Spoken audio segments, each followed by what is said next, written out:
Oke, selamat pagi, selamat siang, selamat malam kepada Ibu Juli Sarsujardi selaku dosen pembimbing Sistem Informasi Akuntansi 1 kami. Sebelumnya, perkenalkan kami dari kelompok 3 akan mempresentasikan hasil analisa rancangan Sistem Informasi Akuntansi pada PT Indomarko Prestama atau Indomaret. Kami beranggotakan 5 orang. Yang pertama ada Andrew Anwar dengan NIM 2020-50-130. Kemudian ada Richard Susento dengan NIM 2020-50-141. Kemudian ada Shane Kurniawan dengan NIM 2020-50-142. Kemudian ada Jason Calvin dengan NIM 2020-50-143. Dan saya sendiri, Venesia Rustani dengan NIM 2020-50-150. Boleh di next.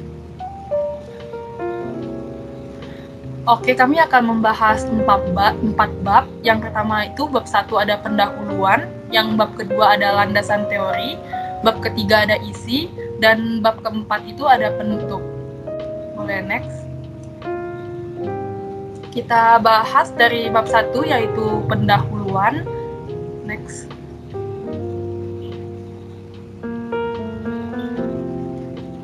Oke, sebelumnya kita panjatkan puji dan syukur kepada Tuhan Yang Maha Esa yang telah memberikan rahmat dan hikmat-Nya sehingga kami anggota dari kelompok 3 dapat menyelesaikan makalah kami yang berjudul Perencanaan Sistem Informasi Akuntansi pada PT Indomarko Prestama atau Indomaret.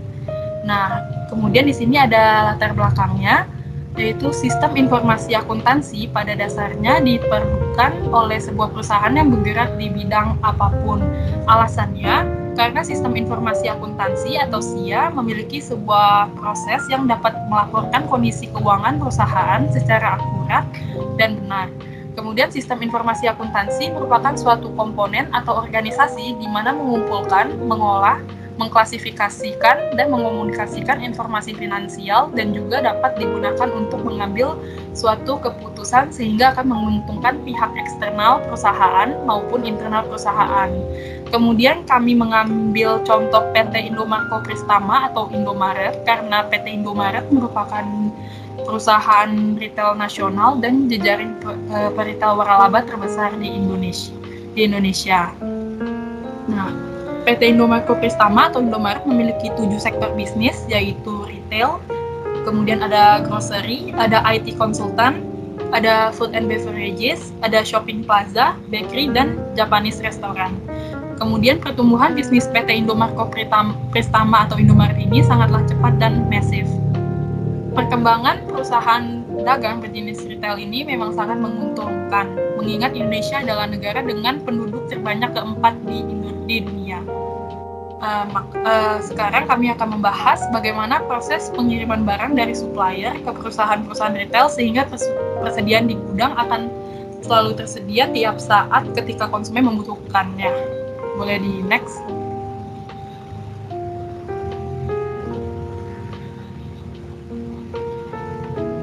Oke, kemudian kelompok kami telah merumuskan 2 masalah, yaitu yang pertama, bagaimana sistem informasi akuntansi atau SIA dapat diterapkan oleh PT Indomarko Prestama atau Indomaret. Kemudian yang kedua, bagaimana sistem informasi akuntansi atau SIA dapat memberikan informasi yang akurat bagi manajemen dalam pengambilan keputusan. Boleh di next.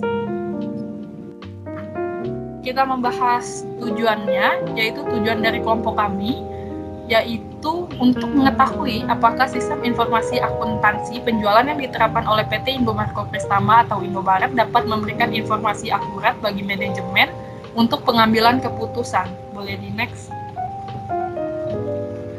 Oke, selanjutnya kita akan membahas bab 2 yaitu landasan teori. Boleh di next.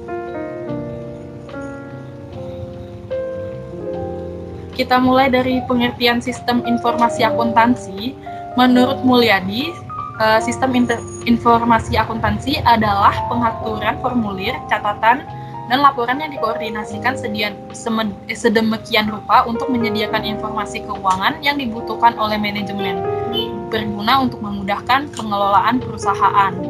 Kemudian ada sistem informasi menurut Azhar Susanto adalah kumpulan atau grup dari subsistem atau bagian dari komponen apapun, baik fisik maupun non-fisik yang saling berhubungan satu sama lain dan bekerja sama secara harmonis untuk mencapai satu tujuan tertentu. Dari sini dapat disimpulkan bahwa sistem informasi akuntansi adalah suatu sistem yang terdiri dari berbagai formulir, catatan dan laporan yang telah disusun dan menghasilkan suatu informasi keuangan yang dibutuhkan oleh perusahaan. Boleh di next? Oke, kemudian ada fungsi sistem informasi akuntansi. Yang pertama itu mengumpulkan semua data kegiatan bisnis perusahaan dan menyimpan data tersebut secara efektif dan efisien. Selain itu, SIA juga dapat mencatat semua sumber daya yang berpengaruh terhadap usaha tersebut dan semua pihak yang terkait. Nah, dengan fungsi ini tidak akan ada suatu hal dalam perusahaan yang tidak tercatat. Kemudian yang kedua itu mengambil data yang diperlukan dari berbagai sumber dokumen yang berkaitan dengan aktivitas bisnis. Nah, data yang sudah diambil tersimpan akan lebih mudah diambil karena setiap detail dari data sudah terekam dengan SIA. Kemudian yang ketiga itu membuat dan mencatat data transaksi dengan benar ke dalam jurnal-jurnal yang diperlukan dalam proses akuntansi sesuai dengan urutan dan tanggal terjadinya transaksi. Pencatatan ini bertujuan untuk mempermudah pihak-pihak yang membutuhkan dalam pengecekan semua transaksi sehingga terjadi suatu kesalahan dapat dikoreksi dengan mudah dan dapat diketahui penyebabnya dengan cepat. Kemudian selanjutnya ada mengubah sekumpulan data menjadi informasi keuangan yang dibutuhkan perusahaan. Informasi ini berbentuk laporan keuangan baik secara manual maupun secara online yang diperlukan oleh semua pihak. Kemudian yang terakhir itu sebagai suatu sistem pengendali keuangan agar tidak terjadi suatu kecurangan. Dengan sistem ini, keuangan perusahaan dapat dilacak dengan pasti karena sistem pertanggungjawaban yang detail. Fungsi ini dapat menjaga aset perusahaan dan mengurangi risiko untuk penggelapan aset oleh semua pihak yang terkait. Nah, meskipun informasi yang terkandung dalam sistem bervariasi antara industri dan ukuran bisnis, SIA mencakup data yang berkaitan dengan pendapatan, pengeluaran, data pelanggan, data karyawan, informasi pajak, dan juga invoice. Nah, boleh di next. Oke, selanjutnya itu kita akan membahas bagian sistem informasi akuntansi. Bagian sistem informasi akuntansi itu adalah people atau mengoperasikan sistem dan melakukan berbagai fungsi.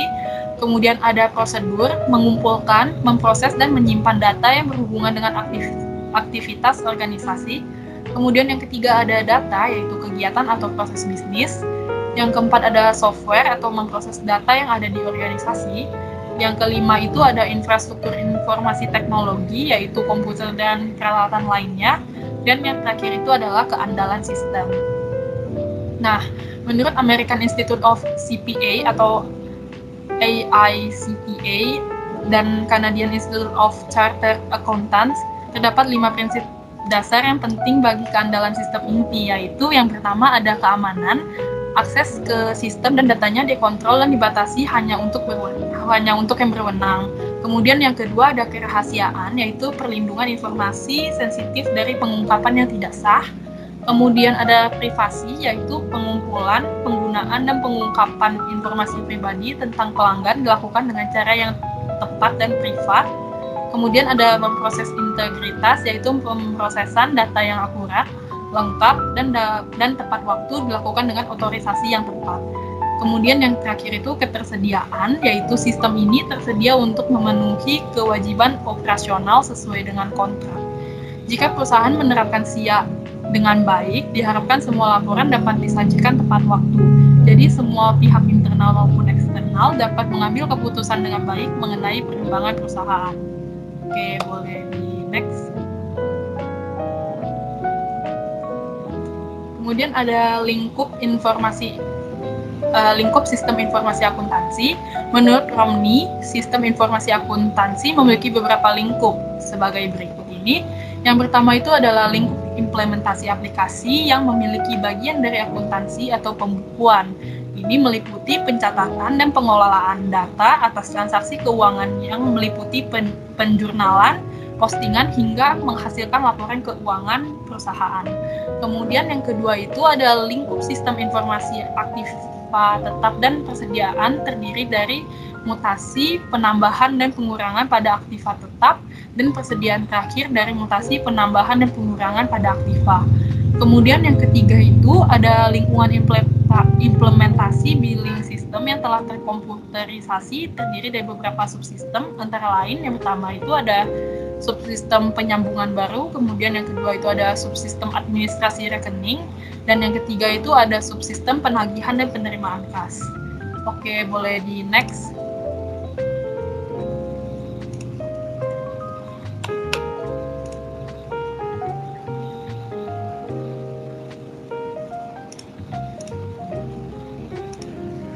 Oke, kemudian ada siklus transaksi sistem informasi akuntansi. Sistem informasi akuntansi memiliki beberapa sistem bagian yang merupakan siklus-siklus transaksi. Nah, terdapat 5 sistem dan siklus dari berbagai transaksi, yaitu yang pertama itu ada siklus pendapatan atau revenue cycle, di mana barang dan jasa dijual dengan uang tunai atau janji di masa depan untuk menerima uang tunai. Kemudian ada 3 fungsi dasar sistem informasi akuntansi untuk revenue cycle. Yang pertama itu adalah mendapatkan dan memproses data mengenai berbagai aktivitas penjualan dan penerimaan kas. Kemudian yang kedua, menyimpan dan mengatur data tersebut untuk mendukung pengambilan keputusan. Kemudian yang terakhir adalah mengawasi dan memonitor guna memastikan keandalan data serta menjaga sumber daya organisasi. Boleh di next. Kemudian yang kedua itu ada siklus pengeluaran atau expenditure cycle, di mana perusahaan membeli persediaan untuk dijual kembali atau bahan mentah untuk digunakan dalam memproduksi produk dengan imbalan uang tunai atau janji masa depan untuk membayar uang tunai. Nah, 3 fungsi dasar sistem informasi akuntansi untuk expenditure cycle adalah yang pertama itu mendapatkan dan memproses data mengenai berbagai aktivitas bisnis, pembelian sampai dengan pembayarannya. Kemudian yang kedua itu menyimpan dan mengatur data tersebut untuk menghasilkan informasi yang mendukung pengambilan keputusan terkait pembelian dan pembayarannya. Kemudian yang terakhir adalah mengawasi dan memonitor guna memastikan keandalan data dan informasi serta menjaga sumber daya organisasi. Kemudian boleh di next. Nah, yang ketiga ini adalah siklus produksi atau production cycle atau siklus konversi, di mana bahan mentah diubah menjadi bahan jadi. Tujuan dari siklus produksi ini adalah mengotorisasi semua produksi dan perolehan aktiva tetap dengan baik, menjaga persediaan barang dalam proses dan aktiva tetap, mencatat siklus produksi yang valid dan sah, mencatat siklus produksi secara akurat, dan melakukan setiap aktivitas siklus produksi secara efisien dan efektif. Boleh di next. Nah, kemudian siklus yang keempat adalah siklus sumber daya manusia atau penggajian atau human resource atau payroll cycle, di mana karyawan dipekerjakan, dilatih, diberi kompensasi, dievaluasi, dipromosikan, dan diberhentikan. Ada 3 fungsi dasar sistem informasi akuntansi human resource. Yang pertama itu adalah mendapatkan dan memproses data mengenai berbagai aktivitas proses kepegawaian. Yang kedua itu menyimpan dan mengatur data kepegawaian atau penggajian tersebut untuk mendukung pengambilan keputusan. Kemudian yang terakhir adalah pengendalian untuk memastikan keandalan data penggajian serta menjaga sumber daya organisasi. Nah, sekian penjelasan dari saya. Selanjutnya akan dilanjutkan oleh teman kami. Terima kasih.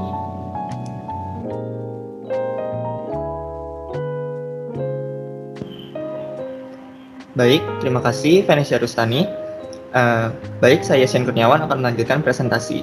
Nah, pada bagian ini saya akan membahas mengenai internal control yang ada di dalam sistem informasi akuntansi. Nah, sebenarnya apa sih itu internal control?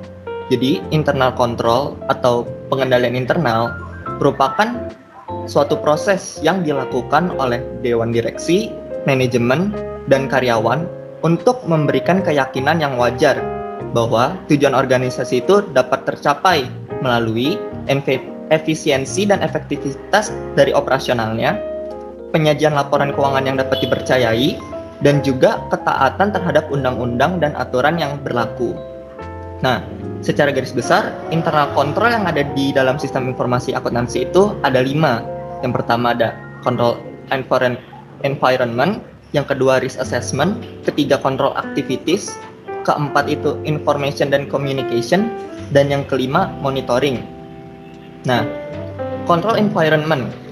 Control environment itu merupakan dasar bagi semua komponen internal control, di mana dia akan menyediakan disiplin dan struktur.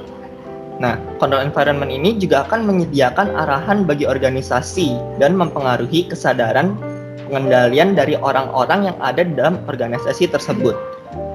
Nah, ada juga beberapa faktor yang akan mempengaruhi control environment ini. Contohnya adalah integritas dan nilai etik, komitmen terhadap kompetensi, dewan direksi dan komite audit, gaya manajemen dan gaya operasi, struktur dari organisasi, pemberian wewenang dan tanggung jawab, serta juga praktek dan kebijakan sumber daya manusia. Lalu yang kedua, risk assessment. Risk assessment ini atau penilaian dari resiko merupakan identifikasi entitas dan analisis terhadap resiko yang relevan untuk mencapai tujuan dari sebuah organisasi. Nah, penentuan resiko itu dilakukan dari tujuan laporan keuangan yang merupakan identifikasi dari organisasi, analisis, dan manajemen resiko yang berkaitan dengan pembuatan laporan keuangan. Manajemen resiko itu akan menganalisis hubungan resiko yang spesifik terhadap laporan keuangan dengan manajemen dalam laporan keuangan. Lalu, resiko yang timbul atau berubah dikarenakan berbagai hal, di antaranya adalah perubahan dalam lingkungan operasi, personal baru, sistem informasi yang baru atau yang diperbaiki, teknologi baru, lini produk baru, aktivitas baru, rekonstruksi korporasi operasi luar negeri, dan standar akuntansi yang baru. Lalu yang ketiga, control activities. Control activities ini atau aktivitas pengendalian merupakan kebijakan dan prosedur yang menjamin arahan manajemen. Nah, aktivitas tersebut akan membantu memastikan tindakan yang diperlukan untuk menanggulangi resiko dalam pencapaian tujuan organisasi. Nah, pada umumnya control activities ini digolongkan sebagai kebijakan dan prosedur yang berkaitan dengan review terhadap kinerja karyawan, pengelolaan informasi, pengendalian fisik, serta pemisahan tugas. Lalu yang keempat, information and communication, merupakan pengidentifikasian, penangkapan, dan pertukaran informasi dalam suatu bentuk dan waktu yang memungkinkan orang melaksanakan tanggung jawab mereka.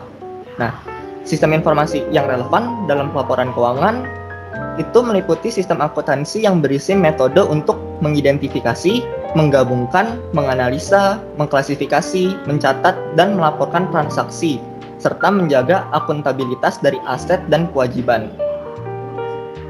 Lalu, yang kelima, ada monitoring atau pemantauan. Monitoring ini merupakan proses yang menentukan kualitas kinerja internal control sepanjang waktu. Nah, monitoring itu akan mencangkup penentuan desain dan pengendalian operasi yang tepat waktu, serta pengembalian tindakan koreksi. Proses ini akan dilaksanakan melalui kegiatan yang harus dipertimbangkan dalam hubungannya dengan ukuran dari organisasi, karakteristik kepemilikan dan organisasi, sifat bisnis dari organisasi, keberagaman yang ada di organisasi, dan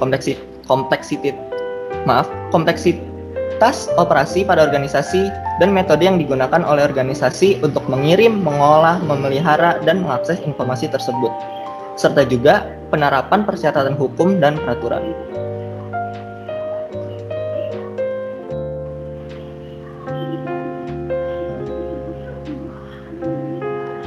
Lalu, ada juga komponen dalam sistem informasi akuntansi.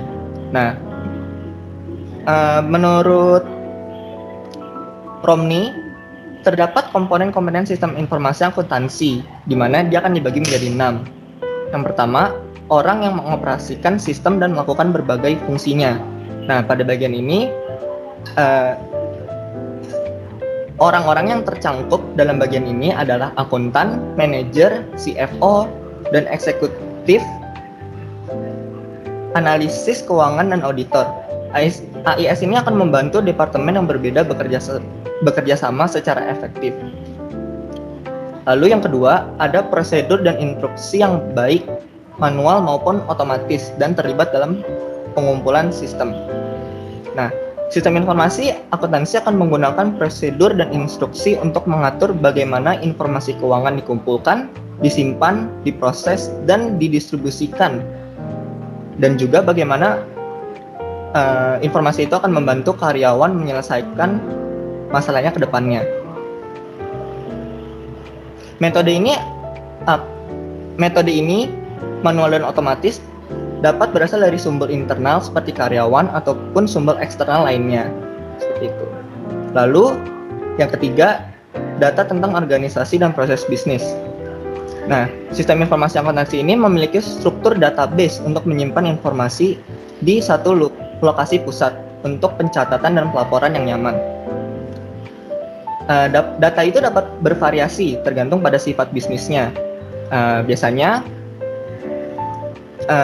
data itu mencakup data inventory, informasi pajak, register, jurnal umum, laporan tagihan pelanggan, pesanan penjualan, permintaan, pembelian, faktur, dan lain-lain. Lalu yang keempat, perangkat lunak yang digunakan untuk memproses dan data organisasi.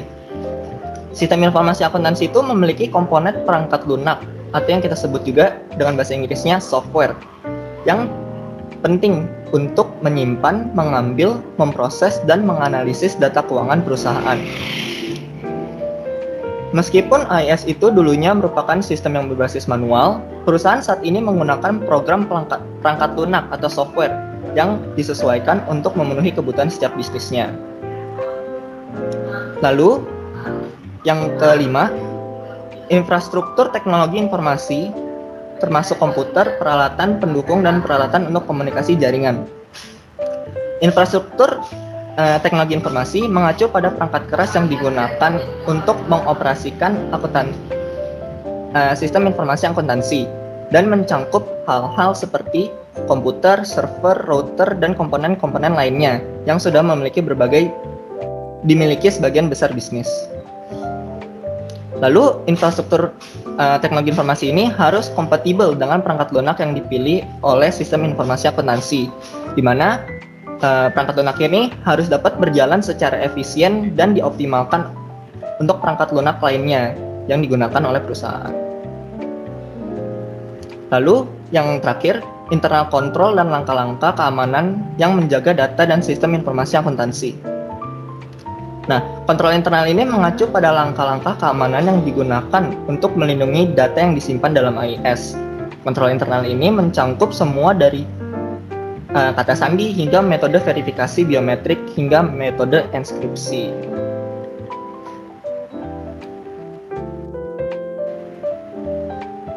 Lalu selanjutnya adalah perusahaan dagang. Secara singkat, perusahaan dagang itu adalah perusahaan yang kegiatan utamanya adalah membeli dan menjual barang dagangannya tanpa melakukan pengolahan barang terlebih dahulu. Barang dagang di sini disebut juga dengan merchandise, yang merupakan barang yang dibeli dan langsung dijual kembali.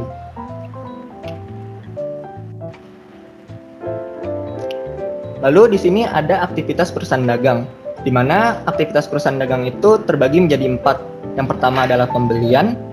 Pembelian ini mengacu pada bisnis atau organisasi yang berusaha untuk memperoleh barang atau jasa untuk mencapai tujuannya. Meskipun beberapa organisasi yang berusaha menetapkan standar dalam proses pembelian itu dapat sangat bervariasi antar organisasi. Lalu yang kedua, pembayaran. Kegiatan pembayaran ini dilakukan setelah terjadinya pembelian dalam perusahaan dagang. Selain pembelian barang dan jasa, pembayaran juga dapat dilakukan untuk keperluan lainnya, seperti mengembalikan pinjaman. Lalu yang ketiga adalah penjualan. Nah, penjualan dalam perusahaan dagang dapat dilakukan secara kredit maupun tunai. Apabila dilakukan secara kredit, maka akan menimbulkan munculnya akun piutang dagang atau accounts receivable. Lalu langkah terakhir atau aktivitas terakhir adalah penerimaan uang, di mana kegiatan penjualan akan diikuti dengan penerimaan uang. Penerimaan uang hasil penjualan itu tergantung pada syarat jual beli yang telah disepakati. Seperti itu.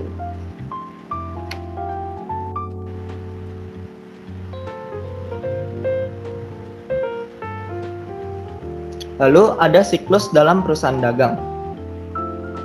Nah, pada bagian ini kelompok kami akan menjelaskan lebih lanjut mengenai revenue cycle. Jadi seperti yang udah tadi dijelaskan, revenue cycle atau siklus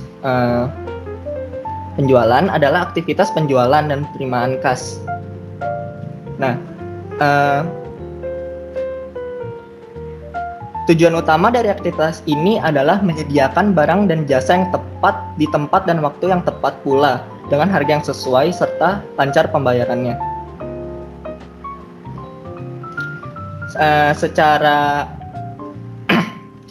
Secara garis besar, terdapat 3 fungsi dasar sistem informasi akuntansi di dalam revenue cycle. Yang pertama adalah untuk mendapatkan dan memproses data mengenai berbagai aktivitas penjualan dan penerimaan kas. Yang kedua, menyimpan dan mengatur data tersebut untuk mendukung pengembalian keputusan. Dan yang ketiga, mengawasi dan memonitor guna memastikan keandalan data serta menjaga sumber daya organisasi.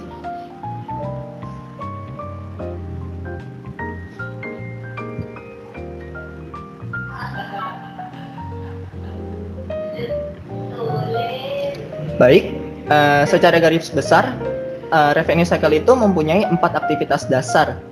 Nah, teman-teman bisa melihat di gambar ini, ada yang pertama sales order entry atau entry pesanan penjualan. Nah, yang kedua itu ada pengiriman, yaitu shipping. Nah, shipping ini adalah pengembalian dan pengepakan pesanan. Nah, di mana kartu pengembalian barang yang dicetak sesuai dengan entry pesanan penjualan akan memicu proses pengambilan dan pengepakan. Penagihan dari piutang usaha atau billing. Jadi penagihan itu adalah faktur penjualan yang memberitahukan pelanggan mengenai jumlah yang harus dibayar dan kemana harus mengirimkan pembayarannya. Nah, pemeliharaan data piutang usaha itu menggunakan informasi dalam faktur penjualan untuk mendebit rekening pelanggan dan mengkredit rekening tersebut ketika pembayaran diterima. Lalu ada 2 cara untuk memelihara data piutang usaha, yaitu dengan menggunakan metode faktur terbuka dan metode pembayaran gabungan. Di mana dalam metode faktur terbuka, para pelanggan biasanya akan membayar sesuai jumlah faktur tiap penjualan. Sedangkan untuk metode pembayaran gabungan, para pelanggan itu biasanya akan membayar sesuai dengan jumlah yang diperlihatkan pada laporan bulanan, bukan membayar setiap jumlah pada faktur penjualan. Lalu aktivitas terakhir yaitu penerimaan kas, di mana akan dicatat dengan menggunakan sistem aplikasi penerimaan kas. Langkah terakhir dalam siklus ini adalah kita akan menerima kas dari customer. Kas tersebut akan diterima oleh bendahara perusahaan dan akan mencatat penerimaan tersebut ke dalam penerimaan kas.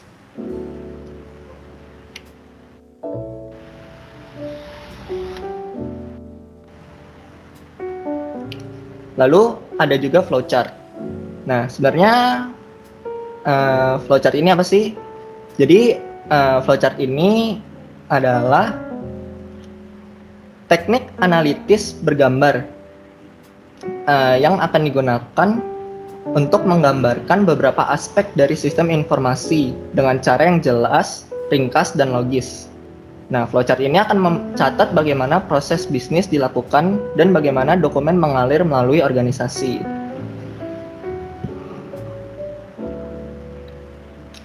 Nah, flowchart ini juga akan digunakan untuk menganalisis bagaimana meningkatkan proses bisnis dan aliran dokumen. Lalu ada juga fungsi dari flowchart. Nah, fungsi utama dari flowchart adalah memberikan gambaran mengenai jalannya sebuah program dari suatu proses ke proses lainnya, sehingga alur program akan menjadi mudah dipahami oleh semua orang. Selain itu, fungsi lain dari flowchart adalah untuk menyederhanakan rangkaian prosedur agar memudahkan pemahaman terhadap informasi tersebut.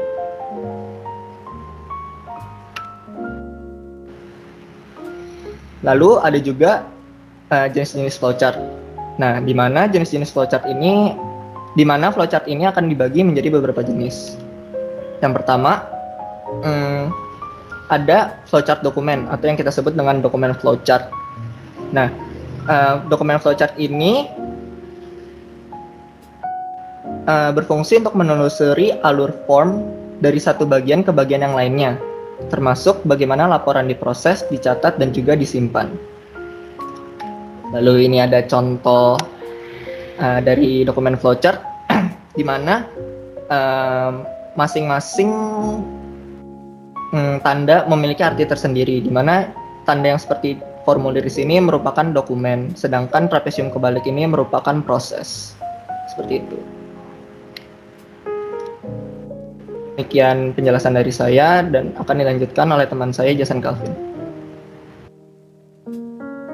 Baik, terima kasih Shen. Jadi sekarang saya ingin menjelaskan lanjutan dari jenis-jenis flowchart. Yang kedua di sini ada program flowchart. Program flowchart itu menggambarkan secara rinci prosedur dari proses program. Flowchart program terdiri dari dua macam, yaitu flowchart logika program atau logic flowchart, program logic flowchart, dan flowchart program komputer terinci atau detailed computer program flowchart. Bisa dilihat contohnya di samping, kalau misalkan program flowchart itu kita menggunakan simbol-simbolnya yang berhubungan dengan proses sistem komputer. Seperti yang kotak ini itu merupakan proses sistem komputer, dan yang belah ketupat ini sistem itu untuk sistem pilihan. Next. Lalu di sini ada proses flowchart. Proses flowchart adalah cara menggambarkan rekayasa industrial dengan cara merinci dan menganalisis langkah-langkah selanjutnya dalam suatu prosedur atau sistem. Untuk contoh proses flowchart bisa lihat di bagian kiri. Di sini hampir sama dengan program flowchart dan data flowchart, tetapi ini menggambarkan proses suatu aliran industrial. Next. Lalu yang ketiga di sini ada sistem flowchart. Sistem flowchart sendiri adalah flowchart yang menampilkan tahapan atau proses kerja yang sedang berlangsung di dalam suatu sistem secara menyeluruh. Selain itu, flowchart sistem juga menguraikan urutan dari setiap prosedur yang ada di dalam sistem. Nah, untuk contoh sistem flowchart itu seperti ini.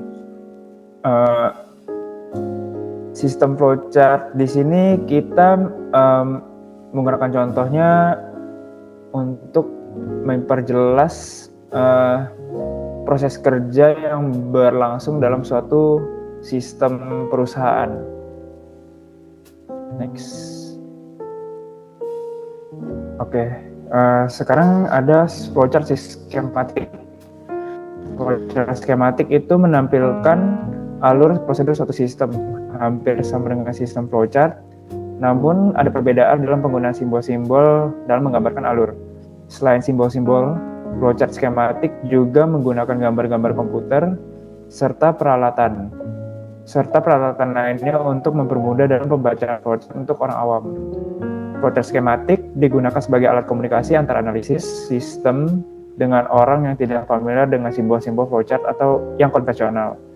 Pemakaian gambar sebagai ganti dari simbol-simbol flowchart akan menghemat waktu yang dibutuhkan oleh seseorang untuk mempelajari simbol abstrak sebelum dapat mengerti flowchart. Nah, di sini ada gambar contoh flowchart skematik ya. Nah, di sini gambar-gambarnya jadi menjelaskan sistem flowchart, tetapi dengan gambar aslinya. Kayak misalkan ini, kita ada yang namanya yang mobil di kiri bawah itu menunjukkan bahwa itu ada pengangkutan. Jadi itu mempermudah orang untuk membaca sistem flowchart dari skematik flowchart ini. Gambar-gambar ini mengurangi kemungkinan salah pengertian tentang sistem. Hal ini disebabkan oleh ketidakmengertian tentang simbol-simbol yang digunakan. Gambar-gambar juga mempermudah pengamatan untuk mengerti segala sesuatu yang dimaksudkan oleh analis, sehingga hasilnya lebih menyenangkan tanpa ada kesalahan pengertian. Next.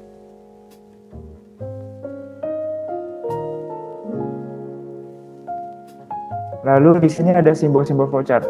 Pada dasarnya simbol-simbol dalam flowchart memiliki arti yang berbeda-beda. Nah, berikut ini simbol-simbolnya. Yang pertama ada flow. Flow itu simbol yang digunakan untuk menggabungkan antara simbol yang satu dengan yang lain. Simbol ini bisa disebut juga dengan connecting line. Nah, untuk flow sendiri gambar itu arah panah, bisa ke kiri, kanan, atau atas bawah. Lalu on page reference. Simbol untuk keluar masuk atau penyambungan proses dalam lembar kerja yang sama. Jadi on page reference ini simbol lingkaran dan gunanya untuk menyambungkan suatu proses dengan proses yang lain di suatu sistem yang sama. Untuk yang ketiga ada on page reference. On page reference itu simbol untuk keluar masuk atau penyambungan proses dalam lembar kerja yang berbeda. Jadi dari lembar kerja yang satu ke yang lain kita harus gunakan off page reference yang gambarnya seperti di gambar berikut, di presentasi berikut. Lalu ada terminator, simbol yang menyatakan awal atau akhir suatu program. Jadi untuk memulai suatu flowchart kita harus gunakan terminator sebagai start dan end. Lalu ada proses, simbol yang menyatakan suatu proses yang dilakukan komputer. Ini gambarnya kotak, sama yang seperti tadi saya jelaskan, kalau yang kotak itu menggambarkan proses yang dilakukan oleh sistem komputer. Terus decisions, simbol yang menunjukkan kondisi tertentu yang menghasilkan dua kemungkinan jawaban, yaitu ya dan tidak. Jadi gambarnya itu belah ketupat, dan ini menunjukkan kita harus memilih suatu pilihan antara ya atau tidak. Lalu ada input atau output, simbol yang menyatakan proses input atau output tanpa tergantung dengan peralatan. Itu simbolnya jajar genjang. Lalu ada manual operations, simbol yang menyatakan suatu proses yang tidak dilakukan oleh komputer. Ini ada gambarnya itu trapesium, dan di sini itu menggambarkan kalau kita melakukan sistem proses yang secara manual kita kerjakan oleh manusia, bukan oleh proses komputer. Lalu ada dokumen, simbol yang menyatakan bahwa input berasal dari dokumen dalam bentuk fisik atau output yang perlu dicetak. Gambarnya di samping. Lalu ada predefined process, itu simbol untuk pelaksanaan suatu bagian atau subprogram atau prosedur. Lalu ada display, simbol yang menyatakan peralatan output yang digunakan. Display itu gambarnya seperti di samping, dan ini contohnya seperti misalkan kita memasukkan input angka pada satu sistem. Nanti komputer itu akan menunjukkan angka yang kita input sebelumnya. Itu untuk display. Lalu untuk preparations, simbol yang menyatakan penyebaran tempat penyimpanan suatu pengolahan untuk memberikan nilai aset. Gambar ada di sebelah kiri. Simbol-simbol di samping memiliki jenis dan fungsi yang berbeda-beda. Ada yang berfungsi untuk menghubungkan satu simbol dengan simbol lainnya, seperti simbol flow, on page, dan off page reference. Selain itu ada juga simbol yang berfungsi untuk menunjukkan suatu proses yang sedang berjalan. Dan yang terakhir, terdapat simbol yang berfungsi untuk memasukkan input dan output. Dan output. Next. Lalu di sini kita akan menjelaskan tentang data flow diagram. Apa sih data flow diagram? Data flow diagram adalah suatu diagram yang menggambarkan aliran data dari sebuah proses yang sering disebut juga sistem informasi. Di dalam data flow diagram juga menyediakan informasi mengenai input dan output dari setiap entitas dan proses itu sendiri. Dalam diagram aliran data juga tidak mempunyai kontrol tetap terhadap flow-nya, sehingga tidak ada aturan terkait keputusan atau pengulangan. Bentuk penggambaran berupa data flow chart dengan skema yang lebih spesifik menurut Kenneth Kozar. Tujuan dari adanya DFD sendiri adalah sebagai penyedia atau menjembatani antara pengguna dengan sistem. Next. Lalu di sini ada fungsi data flow diagram. Fungsi data flow diagram itu ada 3. Yang pertama, kita akan membahas terlebih dahulu menyampaikan rancangan sistem. Nah, dengan pembuatan DFD, proses penyampaian informasi menjadi lebih mudah dengan tampilan visual yang simpel dan dapat dimengerti oleh setiap stakeholder, di mana data yang disajikan mampu menggambarkan alur data secara terstruktur dengan pendekatan yang lebih efisien. Lalu untuk fungsi yang kedua itu menggambarkan suatu sistem. DFD dapat membantu proses menggambarkan sistem sebagai jaringan fungsional. Maksudnya itu di dalam jaringan terdapat berbagai komponen yang saling terhubung menggunakan alur data. Lalu yang ketiga dan yang terakhir itu perancangan model. Diagram DFD ini juga dapat membantu rancangan model baru dengan menekankan pada fungsi sistem tertentu. Hal tersebut dapat dimanfaatkan untuk melihat bagian yang lebih detail dari diagram alir data tersebut. Next.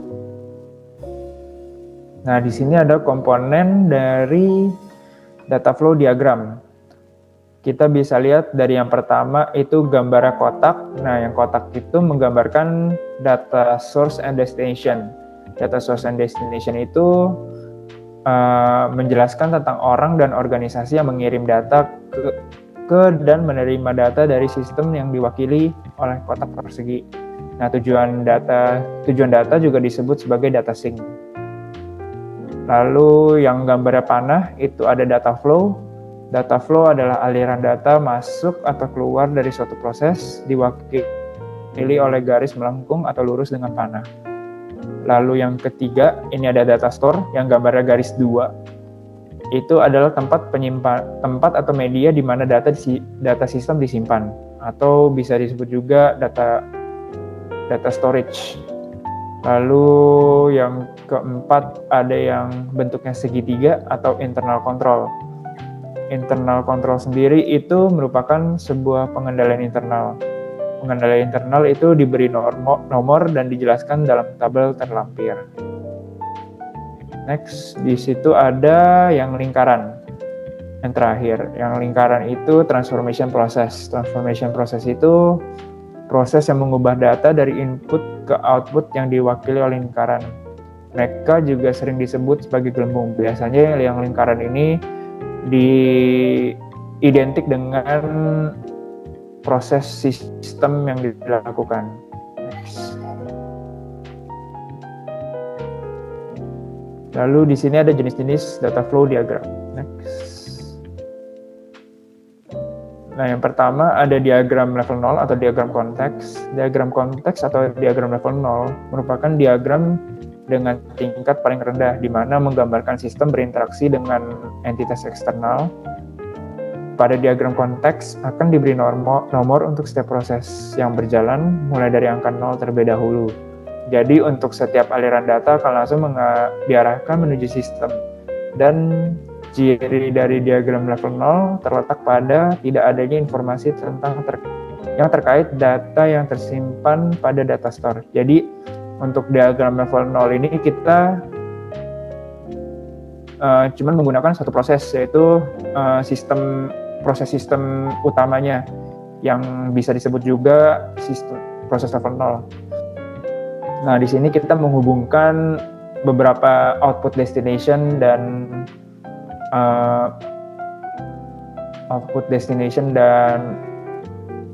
source-nya ke proses tersebut. Next.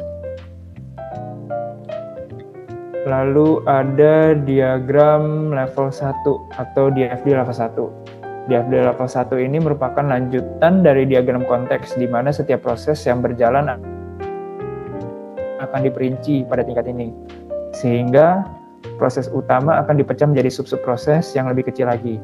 Untuk DFD level 1, pengertiannya adalah sebuah lingkaran berukuran besar yang berfungsi untuk mewakili semua lingkaran kecil yang ada. Diagram jenis ini merupakan hasil dari pemecahan diagram konteks menuju diagram 0, yang dimana di dalam diagram ini terdapat penyimpanan data. Jadi untuk diagram level 1 ini atau atau level yang setelah level 0 atau setelah diagram konteks itu kita bisa menggunakan tanda-tanda yang di sebelah sini. Yang pertama itu ada entitas eksternal, yaitu dapat berupa orang atau unit terkait dengan yang berinteraksi dengan sistem tetapi di luar sistem. Lalu ada proses, ini bisa yang kotak di kiri atau yang di kanan yang bulat. Itu orang, unit yang mempergunakan atau memperlakukan transformasi data komponen fisik tidak diidentifikasikan. Lalu ada aliran data atau gambarnya panah, itu aliran data yang dengan arah khusus dari sumber tujuan. Terus data store ini ada yang kiri dari Gain atau Sarson, yang di kanan ada Yordon atau DeMarco. Itu penyimpanan data atau tempat data direfer oleh proses. Jadi untuk diagram level 1 ini, kita dari yang level 0 kan hanya satu proses, di mana proses itu hanya proses level 0. Di sini kita pecah lagi sehingga proses tersebut bisa menjadi lebih banyak lagi. Ada proses level 1, proses level 2, dan proses yang lainnya. Next. Oke, selanjutnya akan dilanjutkan oleh teman kami Richard. Baik, terima kasih Jason Calvin. Saya akan melanjutkan presentasinya. Tadi kan ada diagram level 0, level 1, dan level 2. Nah, ini sekarang level 2. Nah, di diagram level 2 ini merupakan tingkat lanjutan dari level sebelumnya, di mana pada fase ini akan menjelaskan lebih detail terkait tiap prosesnya. Namun untuk tingkatan ini jarang sekali dikerjakan dan lebih banyak hanya menerapkan 2 level di bawahnya saja, yaitu data flow diagram untuk level 0 dan data flow diagram level 1. Oke, next. Nah, setelah data flow diagram atau DFD, saya akan menjelaskan mengenai business process diagram atau BPD. Next. Nah, untuk BPD sendiri atau business process diagram sendiri merupakan deskripsi grafis dari proses bisnis yang digunakan oleh sebuah perusahaan. Teknik ini digunakan untuk mendokumentasikan sistem yang digunakan sekarang dan untuk merencanakan serta mendesain sistem yang baru. Nah, setelah pengertian ini pasti kan dari masing-masing BPD, DFD itu flowchart kan masih ada fungsinya masing-masing. Nah, oke, boleh next. Oke, untuk fungsinya BPD sendiri untuk menunjukkan apa yang terjadi saat data berpindah dari satu tugas ke tugas berikutnya hingga selesai. Sementara BPD dapat menggambarkan interaksi dalam satu entitas serta interaksi antar entitas. Nah, BPD ini tidak mendokumentasikan kegiatan yang dilakukan oleh pihak eksternal. Dengan demikian, BPD untuk siklus pendapatan hanya akan menggambarkan fungsi yang dilakukan oleh perusahaan penjual, dan BPD untuk siklus pengeluaran hanya menggambarkan aktivitas yang dilakukan oleh perusahaan pembelian. Oke, next. Nah, ini ada simbol-simbol pada business process diagram. Ada lingkaran, ada gajar-gajar segitiga juga ya, persegi 4. Nah, untuk yang lingkaran ini artinya untuk memulai proses dari sistem bisnis proses diagram tersebut. Untuk mulai ini dia lingkarannya hanya lingkaran kecil aja, tidak ada garis luarnya. Nah, setelah ada simbol mulai, ada simbol untuk mengakhiri proses, yaitu lingkaran dengan dikelilingi oleh garis tebal. Nah, ini untuk mempresentasikan akhir dari proses. Setelah itu ada aktivitas yang menunjukkan persegi ya. Jadi ini tuh kayak persegi, cuman dia tidak lancip ujungnya. Jadi ini untuk menunjukkan aktivitas di dalam proses. Setelah menunjukkan aktivitas dalam proses, ini ada layang-layang ya. Jadi ini untuk menunjukkan keputusan. Apa sih simbol ini? Jadi keputusan yang dibuat selama proses yang diwakili oleh sebuah wajib. Penjelasan keputusan ini ditempatkan di dalam simbol. Nah, kemudian ada tanda panah ya, itu menunjukkan arus atau data atau informasi yang ditunjukkan oleh panah. Nah, kemudian ada panah dengan garis titik-titik, Ini untuk menunjukkan informasi anotasi. Nah, informasi yang membantu menjelaskan proses bisnis yang dimasukkan ke dalam BPD. Dan jika dibutuhkan panah yang tebal digambar dan dari penjelasan simbol-simbol tersebut. Nah, boleh di next.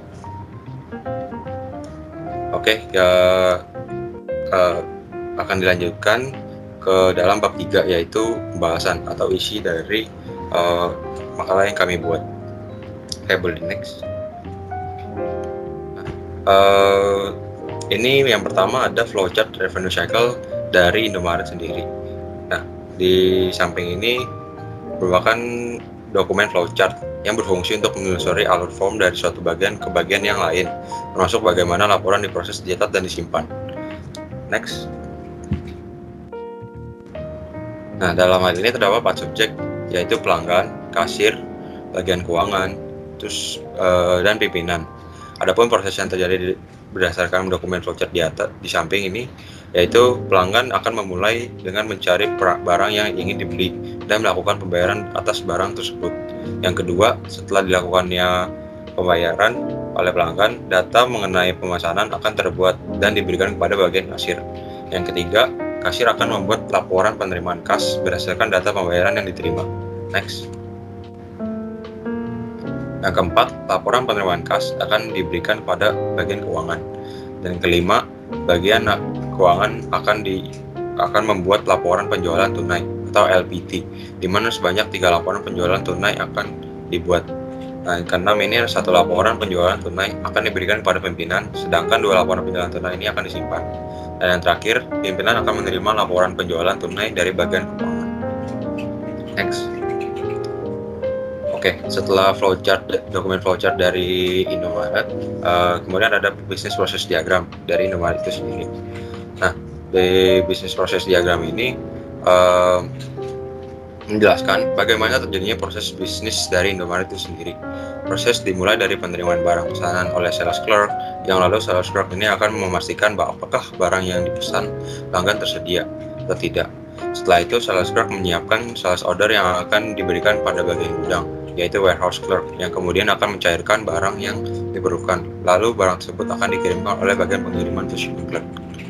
Shipping clerk ini memberitahu bagian akuntan untuk membuat invoice untuk pelanggan sehingga pelanggan dapat membayar barang yang dibelinya. Nah, setelah itu barang yang dikirimkan ke pelanggan akan membayarkan secara tunai maupun kredit kepada kasir atau cash collection clerk. Nah, dari uang yang diterima dari hasil penjualan tersebut, cash collection clerk akan menyiapkan list pembayaran tunai lalu didepositkan kepada bank. Nah, selain itu, cash collection clerk juga memperbarui data penerimaan kas bersama dengan akuntan. Next.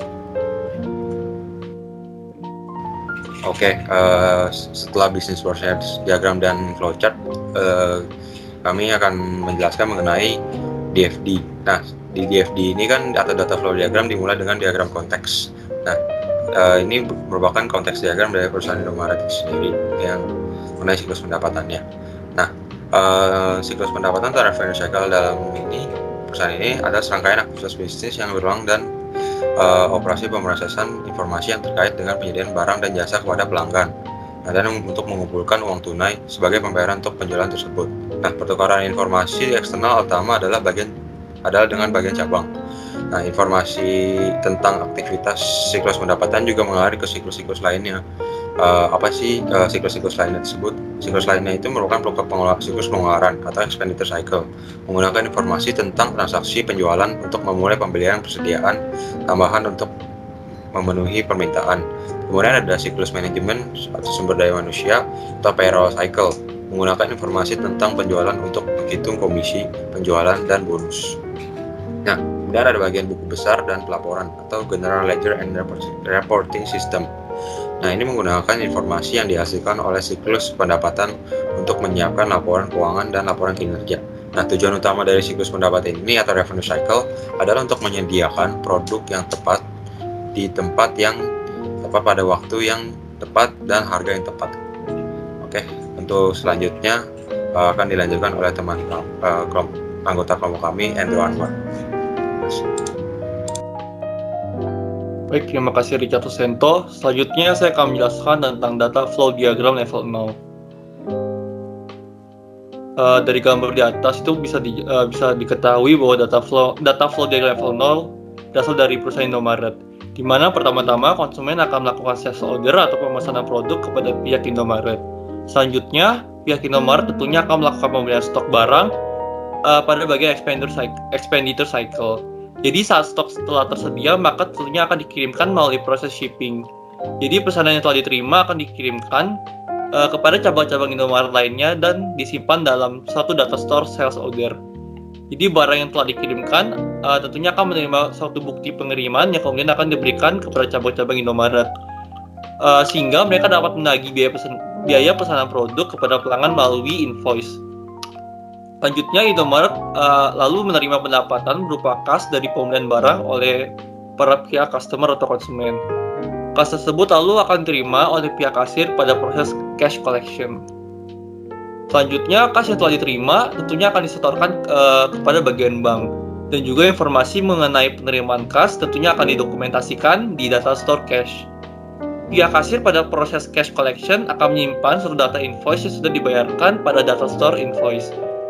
Dari proses billing sebelumnya, kas yang dijanjikan akan dibayar oleh para pelanggan sebagai accounts receivable yang nantinya akan didokumentasikan di data store accounts receivable yang akan digunakan oleh pihak general ledger dengan tujuan untuk memastikan apakah account receivable tersebut sudah dilunasi atau belum.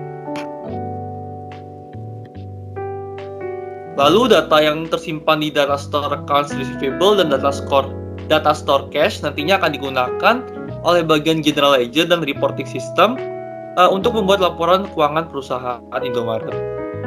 Udah next.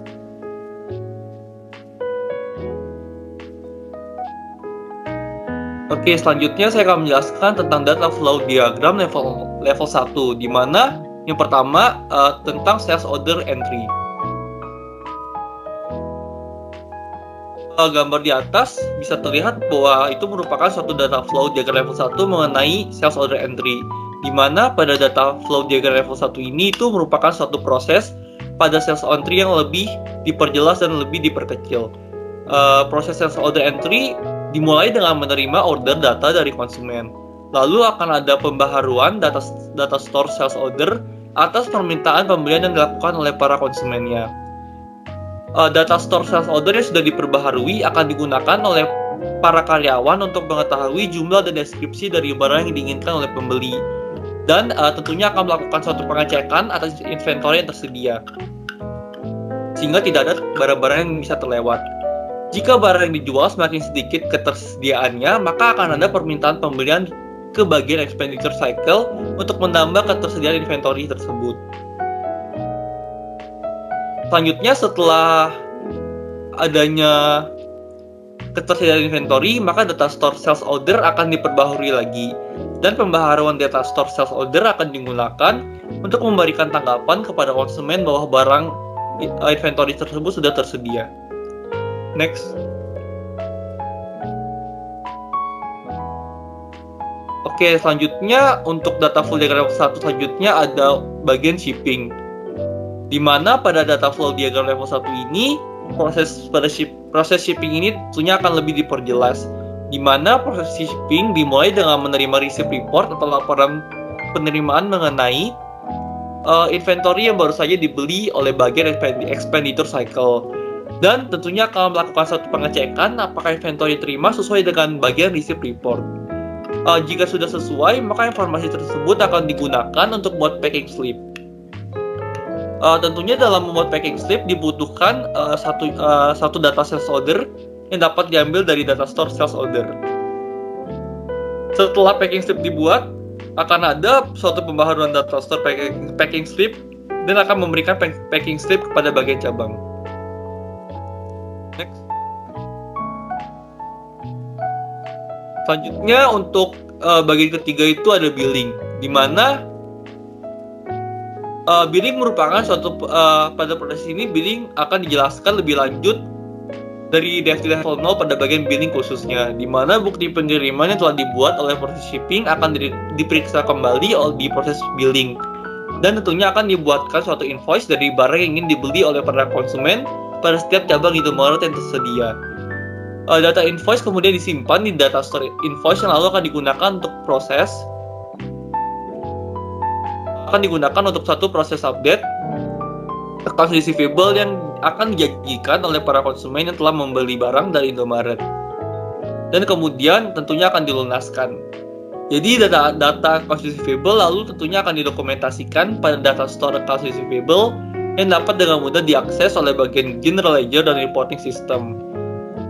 Dengan tujuan untuk memeriksa apakah account receivable yang telah dijanjikan oleh konsumen itu sudah dibayar atau belum.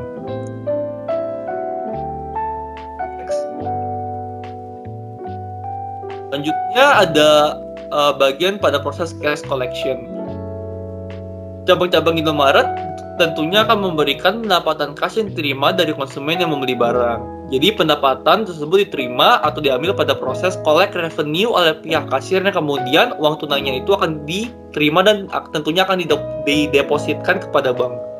Selain itu, jika ada pendapatan tambahan maka bisa digunakan untuk memberikan suatu bonus atau reward kepada para karyawan yang telah bekerja yang masuk ke dalam payroll cycle, di mana pihak kasir kemudian dapat mengupdate data storage invoice karena telah terjadinya suatu pelunasan atas terbayarnya barang yang dijualkan. Setelah diupdate invoice tentunya akan dilakukan proses update cash dari bertambahnya atau berkurangnya kas karena pendapatan maupun bonus dari karyawan. Jadi proses update cash akan dilakukan pada data store cash yang diatur pada bagian general ledger dan reporting system. Next. Oke, selanjutnya saya akan menjelaskan chart of accounts dari perusahaan Indomaret, di mana yang untuk pertama ada piutang usaha, di mana piutang usaha termasuk ke dalam type account receivable, sehingga akan memunculkan kepala akun 1101. Selanjutnya yang kedua ada piutang usaha berrelasi pihak ketiga, di mana ini juga termasuk dalam account receivable, sehingga kepala akunnya menjadi 111 sehingga nomornya jadi 1102. Selanjutnya ada nama akun kas dan setara kas, di mana ini masuk ke dalam type cash and bank, sehingga kepala akunnya juga 1 sehingga nomornya 1103. Selanjutnya untuk perlengkapan, di mana perlengkapan akan termasuk ke dalam other current asset, sehingga kepala akunnya juga nomor 1. Selanjutnya untuk asuransi bibar di muka itu termasuk dalam other current asset juga, sehingga kepala akunnya masih sama 1. Selanjutnya untuk iklan bibar di muka masih sama termasuk ke dalam other current asset, sehingga kepala akunnya juga 1. Untuk sewa bibar di muka juga sama, type-nya other current asset sehingga kepala akunnya juga 1. Selanjutnya di Indomaret ini juga terdapat nama akun PPN masukan, di mana PPN masukan ini termasuk ke dalam other current asset sehingga menghasilkan kepala akun 1, sehingga nomornya menjadi 1303. Selanjutnya ada peralatan, di mana peralatan juga termasuk ke dalam other current asset sehingga akan menghasilkan kepala akunnya 1. Selanjutnya terdapat akumulasi penyusutan peralatan, di mana akumulasi penyusutan termasuk ke dalam accumulated depreciation, di mana tentunya akan menghasilkan kepala akunnya juga 1. Selanjutnya untuk kendaraan ini termasuk ke dalam fixed asset, di mana fixed asset juga menghasilkan kepala akunnya 1 sehingga menghasilkan 1403. Selanjutnya terdapat akumulasi penyusunan kendaraan, di mana akumulasi penyusunan kendaraan termasuk ke dalam accumulated depreciation sehingga menghasilkan kepala akunnya 1. Sama seperti kendaraan, begitu juga seperti bangunan, di mana bangunan termasuk ke dalam fixed asset sehingga menghasilkan kepala akunnya 1. Begitu juga terhadap depresiasinya, yaitu akumulasi penyusunan bangunan, di mana untuk type-nya dia masih sama masuk ke dalam accumulated depreciation sehingga menghasilkan kepala akunnya nomor 1. Selanjutnya terdapat nama akun persediaan barang dagang, di mana ini termasuk ke dalam inventory sehingga akan menghasilkan kepala akunnya 1 juga. Selanjutnya untuk kepala akun nomor 2 yang pertama adalah PPN keluaran, di mana PPN keluaran termasuk ke dalam other current liability. Selanjutnya terdapat utang usaha, di mana utang usaha merupakan suatu accounts payable, sehingga jika accounts payable akan menghasilkan kepala akunnya bernomor 2. Begitu juga untuk utang umum lainnya, di mana ini juga termasuk ke dalam satu utang usaha atau accounts payable sehingga menghasilkan kepala akunnya nomor 2. Selanjutnya untuk equity, terdapat nama akun modal dasar PT Indomarko Prismatama atau PT Indomaret. Sehingga karena ini equity, tentunya akan menghasilkan kepala akun nomor 3. Sehingga 3101. Selanjutnya untuk bagian equity selanjutnya terdapat tambahan modal di setor neto, di mana akan menghasilkan kepala akun nomor 3. Selanjutnya untuk laba ditahan, ini juga termasuk ke dalam equity sehingga menghasilkan kepala akun nomor 3301. Selanjutnya untuk pendapatan, yang pertama adalah pendapatan neto, ini termasuk ke dalam revenue sehingga menghasilkan kepala akun nomor 4. Selanjutnya untuk revenue lain terdapat pendapatan komprehensif lain, di mana tentunya ini juga menghasilkan kepala akun nomor 4. Selanjutnya untuk beban iklan akan termasuk ke dalam expense sehingga menghasilkan kepala akun nomor 6. Selanjutnya untuk beban lainnya terdapat beban asuransi karyawan sehingga tentunya akan menghasilkan kepala akun nomor 6 juga. Begitu juga untuk beban peralatan kantor, beban gaji karyawan, beban angkut, ini semua termasuk ke dalam bagian expense sehingga tentunya akan menghasilkan kepala akun nomor 6. Selanjutnya terdapat pendapatan bunga, di mana pendapatan bunga termasuk suatu pendapatan lainnya atau other income sehingga menghasilkan kepala akun nomor 8. Begitu juga untuk pendapatan lain-lain, tentunya seperti namanya ini termasuk ke dalam other income sehingga menghasilkan kepala akun nomor 8. Selanjutnya untuk biaya bunga ini termasuk ke dalam other expense sehingga menghasilkan kepala akun nomor 9. Begitu juga untuk pajak bunga bank, di mana ini termasuk kepada dalam other expense sehingga menghasilkan kepala akun nomor 9. Dan yang terakhir terdapat beban administrasi bank, di mana ini termasuk ke dalam other expense sehingga menghasilkan nomor akun nomor 9. Next.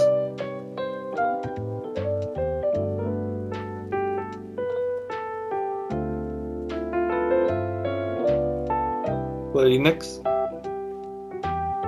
Oke, selanjutnya untuk bab terakhir atau penutup, di mana untuk kesimpulan, jadi berdasarkan analisis kelompok kami, PT Indomarko Prismatama atau PT Indomaret telah mengidentifikasi dan mencatat aktivitasnya dengan cukup baik.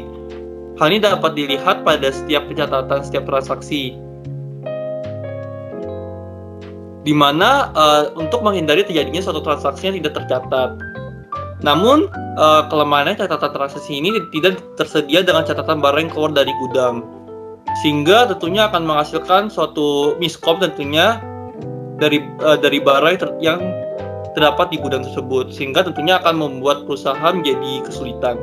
Selanjutnya untuk saran, sebaiknya PT Indomarko Prismatama atau PT Indomaret lebih melakukan pencatatan atas barang-barang yang keluar dari gudang dan lebih teliti terhadap suatu pencatatan tersebut.